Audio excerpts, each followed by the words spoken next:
My name is Sarah Robertson, and I died on March 15, 2024. Not metaphorically, not almost died, I was clinically dead for 3 minutes and 17 seconds. The doctors called it a cardiopulmonary cessation due to hypothermic shock. I call it the day I saw what's coming, the day everything I thought I knew about our future changed forever. Before that day, I was living what most would consider a perfectly ordinary life. I'm a professional photographer based in Portland, Oregon, specializing in environmental and nature photography. My husband Tom teaches high school science, and we have 2 amazing kids, Emma, who was 12 at the time, and Lucas, who had just turned 8. We lived in a cozy craftsman in the Southeast District, had a garden where I grew heirloom tomatoes, and spent our weekends hiking the Columbia River Gorge. Normal. Comfortable. Safe. Photography wasn't just my profession, it was my way of documenting the changing world around us. I'd spent the last decade capturing the subtle shifts in our local environment, receding glaciers on Mount Hood, changing migration patterns of local birds, the gradual transformation of our coastal regions. I was working on a long-term project about climate change's impact on the Pacific Northwest, but I never imagined I'd become the story. That morning started like any other. The Weather Service had issued warnings about an atmospheric river event, something we'd gotten used to in recent years. These intense storms had become more frequent, dumping months' worth of rain in just days. As a photographer, these events were both terrifying and irresistible. The dramatic skies, the raw power of nature, they made for incredible images. I'd photographed dozens of storms before. This one didn't seem any different. I kissed Tom goodbye, hugged the kids before they left for school, and loaded my gear into my Subaru Outback. Emma had asked me to be careful, as she always did when I went storm chasing. "Mom, this one feels different," she'd said at breakfast, with that eerily perceptive look she sometimes gets. I smiled and promised I'd stay safe, not knowing those would be the last words we'd exchange before everything changed. The storm intensified as I drove toward the Columbia River Gorge. The rain was coming down in sheets, creating waterfalls where I'd never seen them before. I'd pulled over at Crown Point to capture the storm's intensity when I got the emergency alert on my phone, flash flood warning. But I'd seen these before, and I was on high ground. I remember thinking I'd just get a few more shots before heading back. That's when I heard it, a sound like a freight train coming down the hillside.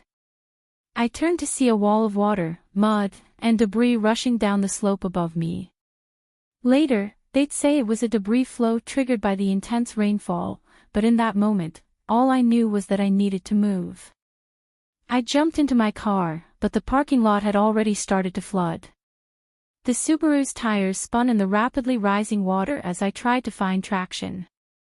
The last thing I clearly remember is the sensation of the car being lifted and turned by the force of the water. There was a moment of weightlessness, like being at the top of a roller coaster, except this was no amusement park ride. Through my windshield, I watched the world spin as the car was swept away. The river had become a monster, swallowing everything in its path, including me. I remember the impact when the car hit something solid, probably a tree or a boulder. The airbag deployed, but that wasn't what killed me. It was the cold. The water rushed in so fast, filling the car with near-freezing runoff from the mountains. I tried to stay calm, to remember everything I'd read about escaping a sinking vehicle, but the current was too strong. The last thought I had before the darkness took me was of Emma's warning, "This one feels different." They told me later that a rescue helicopter spotted my car, half submerged against a fallen tree. The swift water rescue team reached me 14 minutes after the initial flash flood. My body temperature had dropped to 82 degrees. No pulse. No breathing. Clinically dead. But death, I was about to discover, wasn't the end of my story, it was just the beginning of something far more extraordinary. What I experienced in those 3 minutes and 17 seconds would change not only my understanding of life and death, but would reveal to me a future that most people couldn't imagine. A future that's now starting to unfold exactly as I was shown. Here's the continuation of Sarah Robertson's account, covering her NDE and the beginning of her future visions. The first thing I remember after the darkness was the silence. Not an empty silence, but the kind of profound quiet you experience in deep snow, where even the air feels still. I was floating above my body, watching the rescue team work with an odd sense of detachment. Their movement seemed sluggish, like they were moving through honey. One rescuer was performing chest compressions while another set up a defibrillator. Their voices reached me as if through water: no pulse, severe hypothermia, starting CPR. I wanted to tell them I was fine, that I felt more alive than I'd ever been. Colors were more vivid, more real somehow. I could see the individual droplets of rain suspended in the air, each one containing an entire rainbow. The electromagnetic fields around the rescue equipment pulsed with blues and purples I'd never seen before, colors that don't exist in our normal spectrum of vision. As a photographer, I'd spent my life trying to capture the perfect light, but nothing in my experience had prepared me for this heightened perception. I watched them load my body into the helicopter, noticed how my camera, still strapped around my neck, had somehow survived the flood. The memory card would later reveal the last images I took before the water hit, haunting photographs that would take on new meaning after what I was about to experience. That's when I saw the light. Not the harsh, chemical brightness of the rescue equipment, but something entirely different. Imagine the warmest, most welcoming light you've ever seen, like golden hour light but alive, conscious, loving. It emanated from what appeared to be a tunnel, though tunnel feels too crude a word for what I witnessed. It was more like a corridor through reality itself, lined with what I can only describe as living light. As I moved toward it, I became aware of a presence. Not a physical form, but an intelligence so vast and loving that it defied description. In my mind, I heard a voice that wasn't a voice, more like pure understanding flowing directly into my consciousness. It knew me, not just my name or my history, but the essence of who I was. Every photograph I'd ever taken, every moment of joy or sorrow, every doubt and hope, it knew them all and loved me completely. The presence showed me my life from perspectives I'd never considered.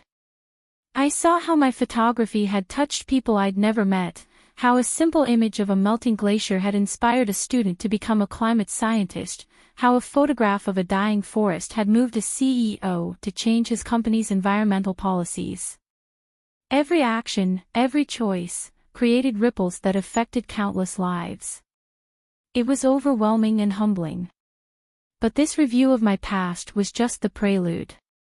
The presence had something else to show me, something that would shake me to my core and give my life a new purpose.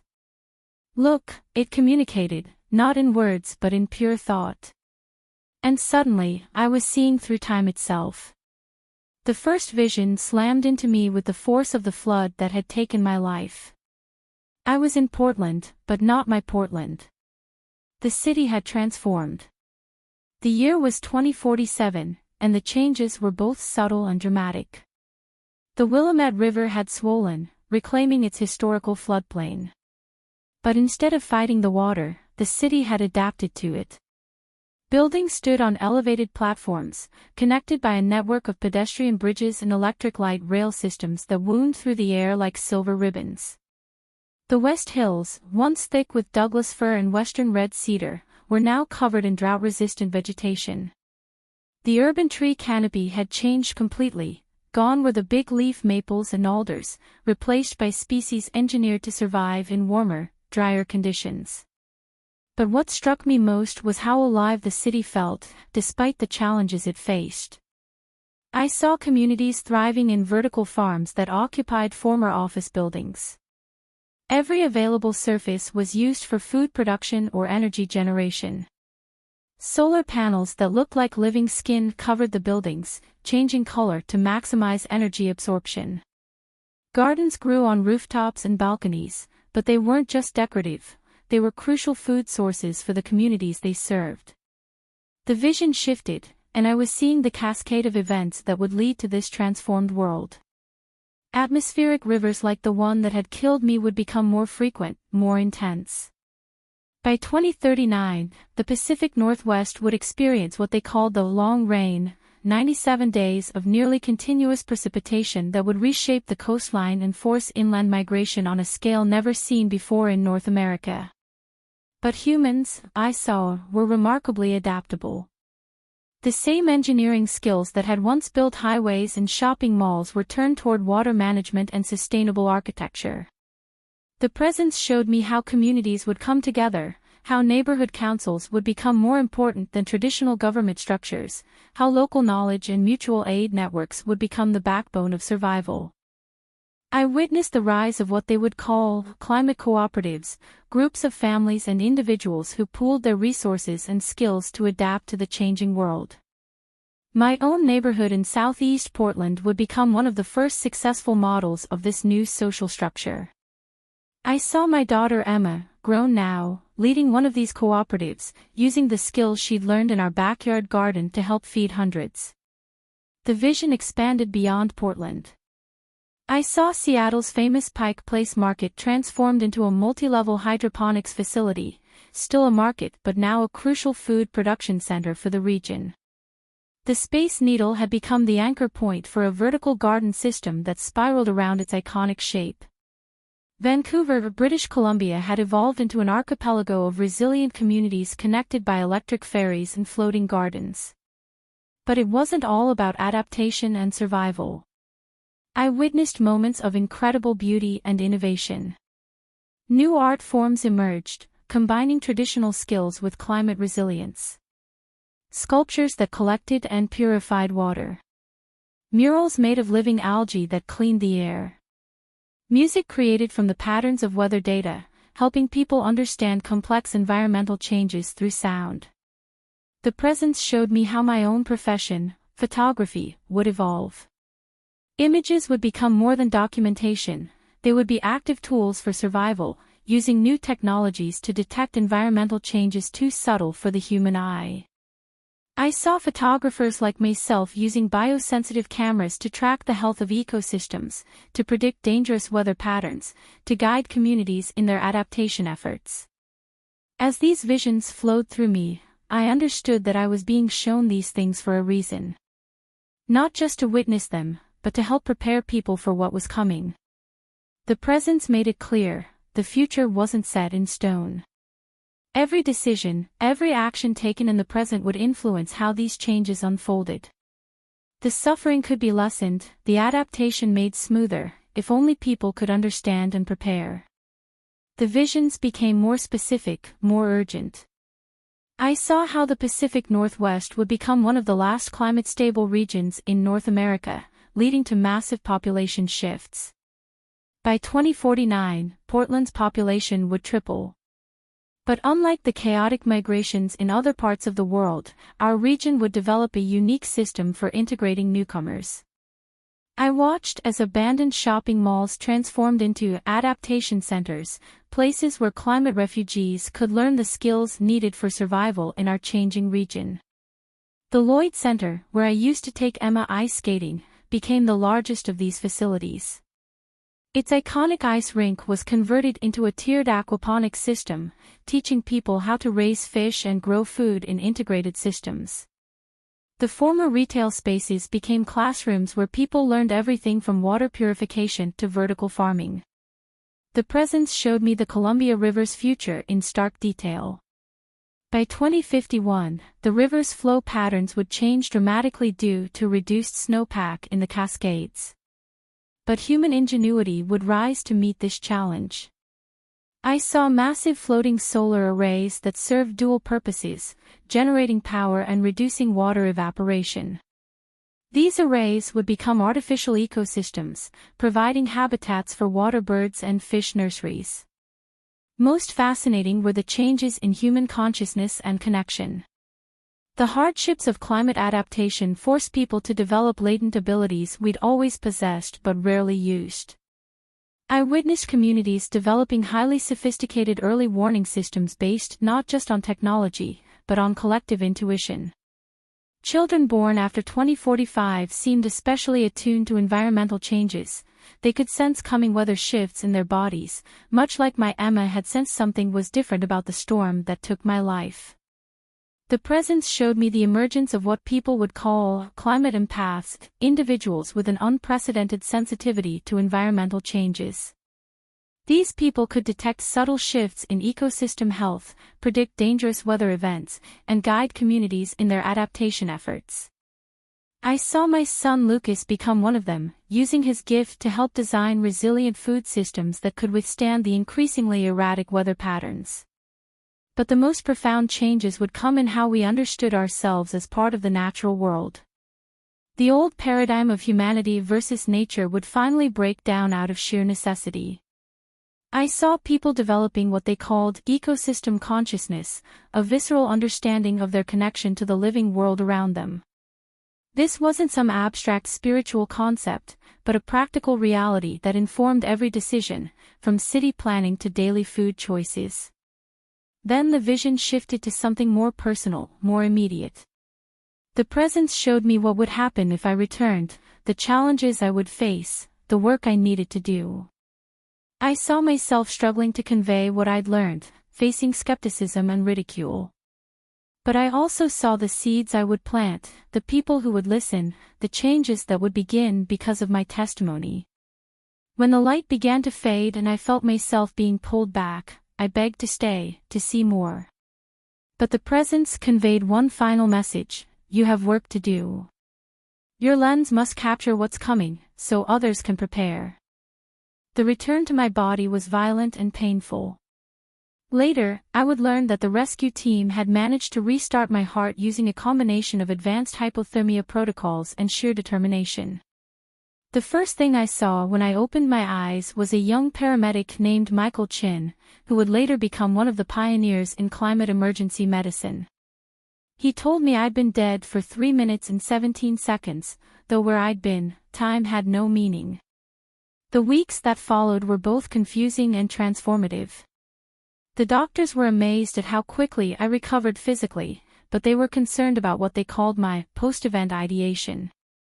They recommended psychiatric evaluation when I tried to tell them what I'd seen. My husband Tom, bless him, listened without judgment, even when I woke him in the middle of the night to frantically write down details from my visions before they faded. The changes in me were profound and immediate. Colors remained more vivid, as if my photographers I had been permanently enhanced. I could sense things I'd never noticed before, subtle changes in air pressure before storms, the health of plants in my garden, the emotional states of people around me. My photography changed dramatically. I began capturing images that seemed to reveal the interconnected nature of everything, pictures that made people feel rather than just see. The most dramatic change was in my relationship with time. It no longer felt linear. Sometimes I would get flashes of future events, usually connected to environmental changes.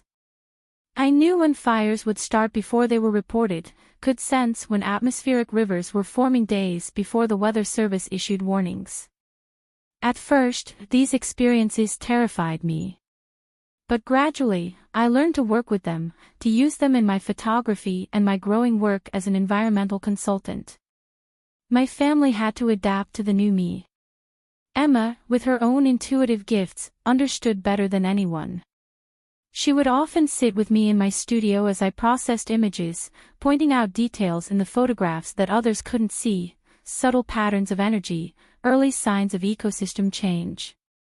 Lucas, though younger, showed an incredible capacity to understand the complex environmental systems I tried to document. Tom struggled more with the changes but supported me completely, even when I made dramatic decisions like selling our house to buy land outside the future flood zones I'd been shown. The hardest part was deciding how to share what I'd learned. Direct attempts to warn people usually met with skepticism or concern about my mental health. I learned to be more subtle, to let my photographs tell the story. I started a project called Future Present, documenting places that showed early signs of the changes I'd witnessed in my visions. These images began to attract attention, not for their prophetic nature, but for their ability to help people understand the interconnected nature of environmental change. It's been 9 months since my experience, and every day brings new confirmations of what I was shown. My photographs are starting to tell a story that people can't ignore. Last week, I captured an image of Mount Hood that went viral, not because of its beauty, but because it showed the glacier retreat pattern exactly as I'd seen it in my vision. The scientists say these changes weren't supposed to happen for another decade, but here we are. I've started a digital archive I call the Memory Bank. It's a collection of images and detailed notes about the places that will change most dramatically in the coming decades. Every weekend, I drive to different locations across the Pacific Northwest, documenting everything, not just the obvious landmarks, but the small things, the types of plants growing in ditches, the patterns of lichen on rocks, the way sediment builds up along riverbanks. These aren't just photographs, they're baseline data for the future. My work has attracted attention from unexpected places. Universities want to collaborate on environmental monitoring projects. Indigenous communities have reached out, sharing how my descriptions of future changes align with their traditional knowledge. Even some tech companies have shown interest in my unusual ability to predict weather patterns, though I'm cautious about how this knowledge is used. The visions haven't stopped. They come less frequently now, but with more clarity. Last month, I saw something new, a detailed glimpse of Portland circa 2055. The city had become something remarkable, a living laboratory of human adaptation. The Willamette Valley had transformed into what they called the New Basin, a complex network of managed floodplains, floating communities, and elevated eco-districts. Most surprisingly, people seemed happy, despite the challenges they faced. They had found a way to thrive in their changed world. But not all my visions are grand in scale. Sometimes I see small, crucial moments, a community garden that needs to be started in a particular neighborhood, a watershed that needs protection, a specific piece of land that should be preserved for future food production. I've learned to act on these insights, even when they don't make immediate sense.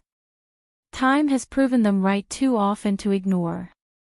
Emma, now 13, has become my greatest ally in this work. Her intuitive abilities have grown stronger since my experience. She can look at my photographs and point out exactly where changes will begin, which trees will die first, where the water will rise, where the soil will remain fertile. We're documenting her insights too, creating a different kind of climate model, one based on human perception rather than just computer projections. Lucas, at 9, processes it all differently. He started designing what he calls future cities, incredible detailed drawings of adapted urban environments. His designs intuitively incorporate many of the features I saw in my visions: vertical farms, water collection systems, elevated transport networks. His third-grade teacher was so impressed that she's built a whole curriculum around sustainable city planning, using his ideas as a starting point. Tom has become an unexpected champion of preparation. He's transformed his high school science curriculum to include what he calls adaptation literacy, teaching students not just about climate change, but about practical survival skills and community organizing. When other teachers questioned this approach, he simply showed them my photographs and asked them to really look at what they were seeing. The hardest part of carrying this knowledge is watching people continue with business as usual. I see them planning futures that won't exist, building houses in areas that will be underwater, investing in infrastructure that will be obsolete, raising children without the skills they'll need. Sometimes I want to grab them by the shoulders and shake them, make them see what's coming. But I've learned that fear doesn't motivate lasting change. Hope does. That's why I've started focusing my work on solutions rather than warnings. My latest photography project, Seeds of Resilience, documents people and communities already adapting in ways that align with what I was shown. Urban farmers transforming vacant lots into food forests. Engineers designing floating neighborhoods. Teachers incorporating ecological literacy into every subject. Artists creating works that help people process their environmental grief and find new ways of living. I've also started teaching photography workshops, but with a different focus. I teach people how to see the future in the present, how to read the subtle signs of environmental change, how to document transformation over time, how to use images to tell stories that motivate action rather than paralysis. My students are learning to be more than photographers, they're becoming witnesses and record keepers for a world in transition. The presence I encountered during my death showed me that the future isn't set in stone. Every image I capture, every story I tell, every person I reach creates ripples of possibility. Some days, when the weight of what I know becomes too heavy, I return to Crown Point, to the place where I died. The landscape there is already changing, just as I was shown. But now I see beauty in that change, not the manicured beauty of tourist postcards, but the raw, dynamic beauty of a world reimagining itself. I've stopped trying to convince skeptics about the reality of my experience. The photographs speak for themselves, and time will verify what I've seen. Instead, I focus on preparing people for the changes I know are coming. My website has become a resource for community resilience planning. I offer free consulting to cities and towns working on adaptation strategies. I speak at schools, teaching children how to read the language of environmental change. Sometimes people ask me if I'm afraid of the future I've seen. The truth is more complicated than fear. Yes, there will be losses, profound ones. The world my children inherit will be radically different from the one I grew up in. But I also saw humanity's incredible capacity for adaptation, innovation, and cooperation. I saw communities coming together in ways we can barely imagine now. I saw people developing new abilities, new ways of understanding their relationship with the earth and each other. The message I was given wasn't just about survival, it was about transformation. We have the ability to shape how these changes unfold. Every action we take today creates the foundation for tomorrow. Every garden planted, every community formed, every skill learned brings us closer to the resilient future I witnessed. I died on March 15, 2024, for 3 minutes and 17 seconds. What I saw in those minutes has become my life's work. If you're reading this, you're part of this transformation too. The future I witnessed is coming, ready or not. The only question is, what role will you play in shaping it? The camera that survived the flood sits on my desk as I write this. Tomorrow, I'll take it out again, continuing to document the subtle signs of change that most people still don't notice. Because someday, these images will be more than photographs, they'll be maps, guiding us toward a future that's already beginning to unfold.